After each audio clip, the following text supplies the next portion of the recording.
म्हणायचे तरी काय?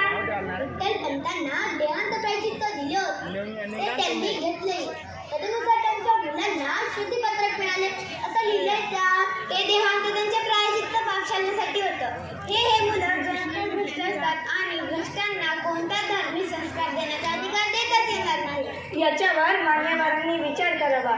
यापूर्वी सखोल अभ्यास न करता आमच्या मातापित्यांना देहांत प्रायश्चित्त घेण्यास सांगितले. अरे हा बोलतोय तरी काय?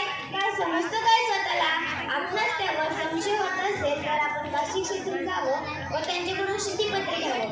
आम्ही तेही मान्य करू. महाराज, मनुष्य जन्मताच अशुद्ध कसा असू शकेल?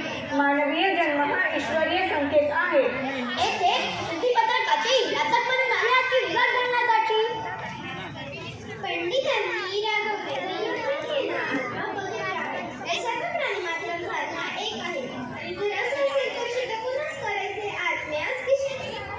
मोठ्या तत्वज्ञानाच्या गोष्टी करता वय काय? आपण बोलतोय काय?